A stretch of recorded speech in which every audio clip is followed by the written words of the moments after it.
I, 27F, have been with my fiancé John, 28F, since high school.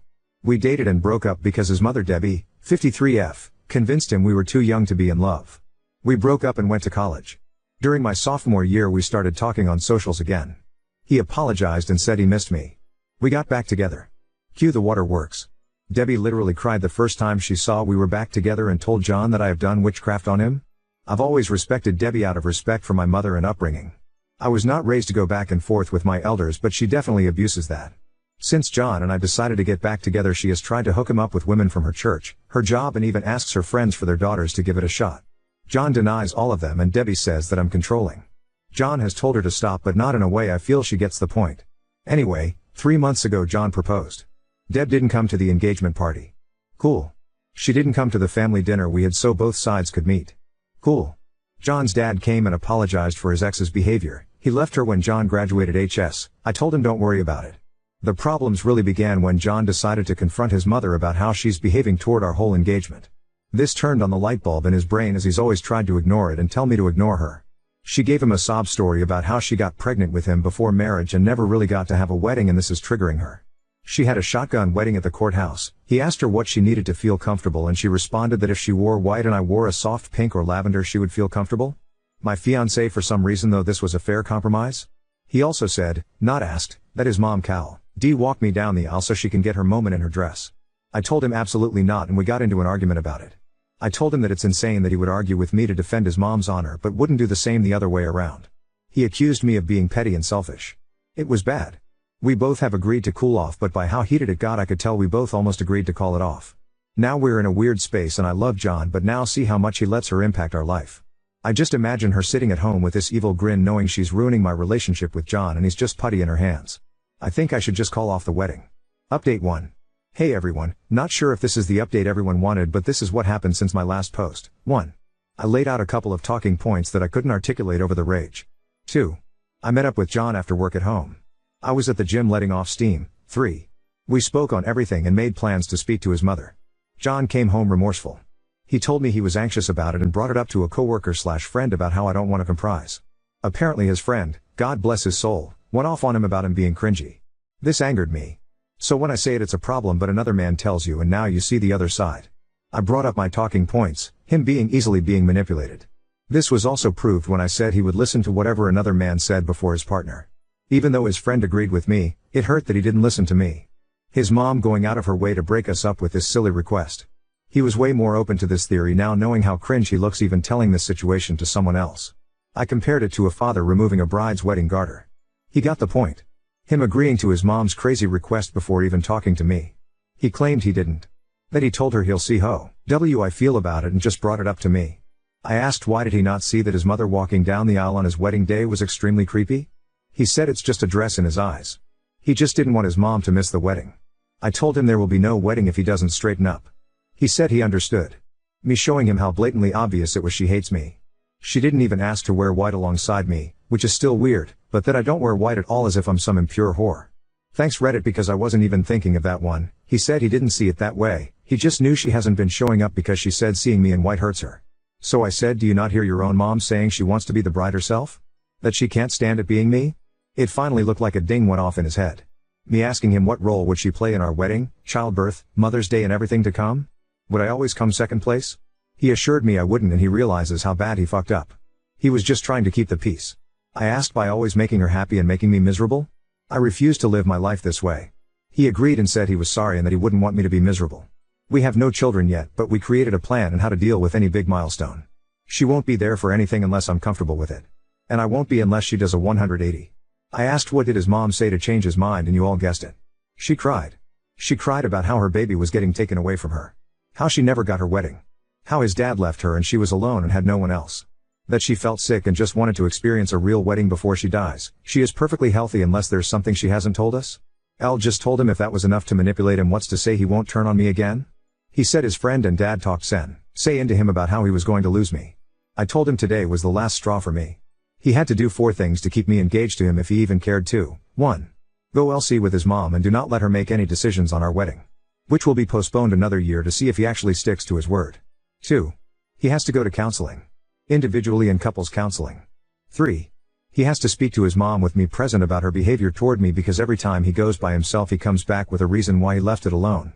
4. He must create strong boundaries and learn to uphold them. He agreed. Then came the bad part. I showed him the post. I felt so bad as he read everyone rip him to shreds in the comments. I could see how uncomfortable he was as he read how much of a mama's boy he was and other things about his mom. He was hurt that I agreed that I should leave in some comments. He read for a few minutes until he saw someone call him a spineless "see you next Tuesday" and then gave my phone back. He said it was really harsh, but I had to show him how crazy the situation sounded even if it was just to keep the peace on a surface level. Him reading the post was icing on the cake. He said he saw everyone telling me to leave and his heart physically started hurting knowing that he deserved it. We called his dad, who I'm no longer calling future Phil because I will call this wedding off tomorrow if he doesn't have my back when we speak to his mom, John's dad Dan, who I'll name since he's in big part of this update. Dan also read John the riot act again. He was relieved John decided to get his act together. We agreed to go to Deb's house tomorrow with Dan and John's aunt. My dad is tagging along. John has said he will tell his mother that she can't under any circumstances make our wedding about her. He also said if she does cry or try to guilt trip him he will tell her he's going NC. I feel terrible as getting a man to stop talking to his mother isn't something I ever thought I even wanted. I doubt Debbie will come around, especially not tomorrow with all of us against her. I don't know if John will backtrack as soon as he gets there. I have explained if he doesn't grow a spine I'm leaving. He either can marry me or marry his mom. But that's my ultimatum. He said he chooses me. We'll see, I guess. This all should make me happy, but I still feel icky. Update 2. Some people reach to disrespect me. I honestly don't care if you don't believe my story or find me annoying, but messaging me, calling me names, being disrespectful and or saying I shouldn't wear white to my own wedding is classless. I won't respond, and I genuinely hope you all get the help you need for whatever trauma makes you that much of an angry person. To all the people who have reached out with positive vibes and advice, thank you so much, you cutie patooties. Anyway, John and I met up after work and we headed to pick up Dan. John's aunt couldn't make it. My dad was meeting us there. I had really bad anxiety. I told Dan and Dad they should give us a few before knocking so she doesn't feel ambushed. They agreed. Here's the part everyone was waiting for. We get to Debbie's. My heart feels like I'm going up the world's tallest roller coaster slowly. John is quiet. We get there and he gives her a firm but respectful "Hey mom." We sit down and John tells her we came to talk to her. She asked what's wrong? John got right into it. He bluntly said to her that her actions toward me for years have been petty. Her not showing up for any of our wedding events was unacceptable to him. He flat out asked her why does she have a problem with me? I genuinely thought he was going to start with the dress situation. He went for the root of it all. Debbie acted like she had no idea what he was talking about. She has actively tried to get him to cheat/leave me for other women, but in that moment was shocked and doesn't know where this was coming from. She said, she has no problems with me and loves me like a daughter. She looked at me like she expected me to talk, but like I said to you all, I wanted to see what John had to say. He asked her to be honest and named all the times he's recalled that she insulted me to my face and behind my back. He mentioned she also tells him he could do better every time I'm not around. This was news to me, but am I shocked? No. Deb was livid. She genuinely couldn't believe he outed her like that. She starts going off on him, calling him disrespectful and saying he was disrespecting his own mother for an outsider. She kept saying, I know she made you do this. I know she's the one making you disrespect me like this. John was trying to reason with her and get her to calm down. I text Dan and my dad to come in. Once they were inside, Deb became a different person. She was startled as she wasn't expecting them, and then all of the things she was just saying went out of the window. She turned to Dan and my dad and said John walked in and just started yelling at her because of me. My dad looked at me and I shook my head no. Once Dan and Dad got in, everything was calmer for a little while. She went back to denying she didn't like me. They all told her that it was obvious. That the dress request was shameful of her. She immediately replied, it's shameful that I won't let her son spend time with her. John said that's not true. At this point I'm burning inside. I wanted to correct all of her inaccuracies, but I stood quiet. John asked her what's the real issue with Op? Deb starts saying how she knew I was going to be an issue since we were in HS. She said that once John got with me, his grades started dropping, which isn't true, that he stopped making time for family. Also, not true, that he once didn't show up to celebrate Mother's Day with her a few times because of my birthday. My birthday is in April, Mother's Day is in May, that once we got back together he forgot about her completely as I made him abandon her. He goes to her house minimum 3x a week. She said the fact that we had the engagement party without checking how she felt about it was wrong and all the evidence she needed to see what kind of woman I am. My dad pointed out that she didn't pay for the engagement dinner to have any input on it. Dan asked her what was she thinking asking to wear white at our wedding? Why is she so hungry for attention? Her face got red and she went off. She told Dan maybe if he would have properly married her and gave a real wedding she wouldn't feel left out. Dan straight up called bullshit and said that she didn't want to have a real wedding even though he tried to convince her. The reason being that her mother told her pregnant brides are tacky. She started crying. I honestly felt bad for Debbie here. Mothers, be nice to your daughters or you'll create Debbies. My dad got everyone to calm down. John finally spoke again and told his mom that he can't keep defending her when she won't even try to respect me. That for his sanity in our relationship, he's going LC. Deb kept crying and said that John can't leave her for dead. She's the only mother he'll ever have. Mothers are forever. Wives are not. I'm not even his wife yet and I'm already tearing apart the family. He kept going.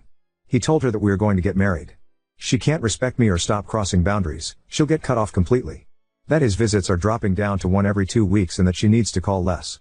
She started going off. She knew it. I'm doing something to him. What did I do to her son? I'm a manipulator and a problem. She told my dad he raised a demon. My dad shot back at her to watch her mouth. John kept shouting, "Mom, stop. Mom, stop," but she kept screaming and then she started hyperventilating. Whoever called it, you might be able to see the future. She was gripping John's arm saying she can't breathe. This was when I said to myself, oh no. He's about tea. Flip flop. He looked at me and I know he knew what I was thinking. John got her a cup of water, then asked his dad if he could make sure his mom was okay and asked my dad to take Dan home. Dan and Dad agreed and his mom started crying louder. She literally screamed, "I can't breathe," as we walked out so he could hear her. I felt fucking terrible and I finally spoke. I told John the first, "I'm sorry. And I understand if he felt bad." He said he knew she was faking it but his instincts wanted to run over and make sure she was okay. I asked, "Are you?" He said no, but he looked really sad about it. My dad walked out behind us. My dad has never seen this side of Deb. Neither have I. She's always been catty or shady toward me, but this was insane. My dad straight up told John that his mom needed help with her mental health. John said he's going to talk to his aunt about getting her help. We went home and John cried. He said he cried because he watched his mom villainize him and tell others that he just walked in and verbally abused her. He said it reminded him of the times he would to fight with his dad because his mom would say Dan would just come from work and yell at her for no reason. I guess it was deja vu for him. He was silent after she said that, so I do believe it struck a nerve with him. He decided to go NC for now. I did ask him if he was okay with me posting this part and he said yes. Before we went to Deb's house I called a couple of counselors in our area to check availability and our first couples therapy session is next month. It's a little while away. He called his provider today to check for a therapist within his insurance and got an appointment for himself for the 23rd. The ball is rolling and John seems like he's on the same page as me. I know this is killing him though. Dan called us and let us know he got Deb to calm down. He said he spoke to her as best as he could about her harming her own relationship with John, but she didn't want to hear it. Thank you, Reddit. I didn't expect this to blow up like this. The advice and well wishes I got from this was so overwhelming, in a great way.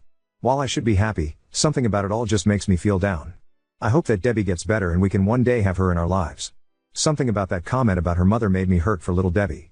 Hopefully one day I'll get to hear her stories. Now on to second story. Confronted my stepsister about our brutal childhood fights, only to be guilted by my dad into staying cordial family. My mom died when I was 6, and my dad remarried when I was 9. The women he married had a daughter 1 year younger than me, so she was 8. At first I loved having a new mom. She wasn't the best and will never replace my real mom, but I appreciate her trying to be there for me and I am pretty close with her and my dad. At first I loved having a sister and we got along great. I loved having a playmate during vacations and always having a play or two. The problems really started to amp up when I was 13 and she was 12. It seemed like no matter what I did went unpunished in her eyes and she had to mock me constantly. Being a hot-headed 13-year-old usually meant I'd retaliate and we would have those long screaming matches till either of our parents told us to knock it off or they would send up to different parts of the house to cool off. I also started playing football in high school and my problem was that I was constantly getting injured.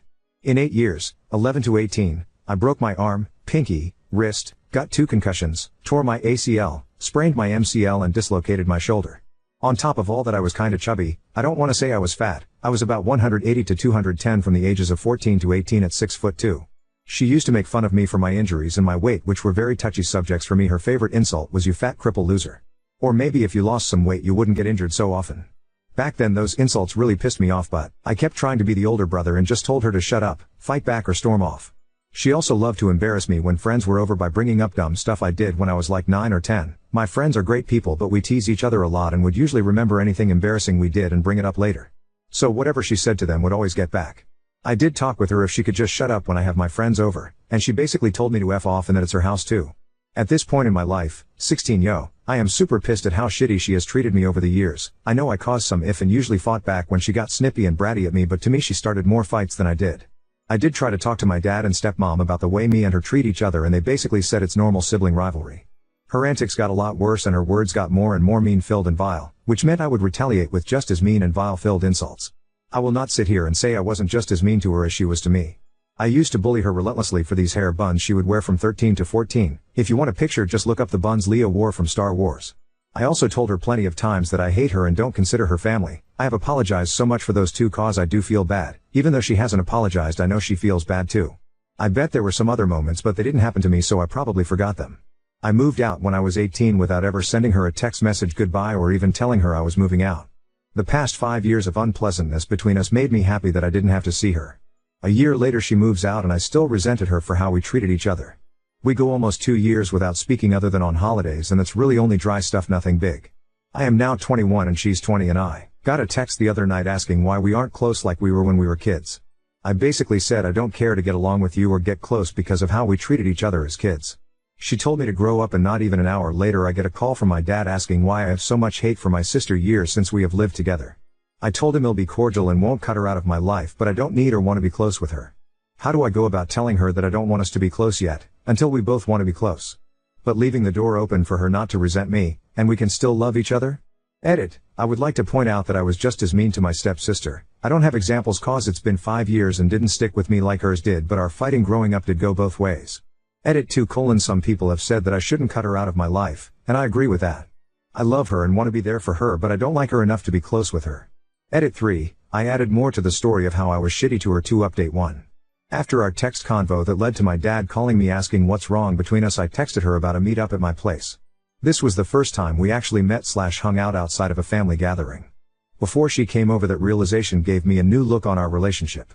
The whole sit-down went well. We actually got along and there wasn't any name calling or anything mean. We talked about how we treated each other, and this was the first time I've ever heard her apologize for how she treated me growing up, and I did the same. We talked about how the text convo went, and I came to the conclusion that I still had the old image of how she was when I last saw her at 17 and was using that to picture her now. She still kinda acts the same, kinda moody, but can hold it in so much better now, but it's a lot better. We talked it out and spent about half the day to get her just hanging out, and I will admit I enjoyed it. I don't think we will be super duper close, but it's a step in the right direction and there isn't a wall of tension between us anymore. Thank you all for the advice and comments, it really came in handy and I appreciate it.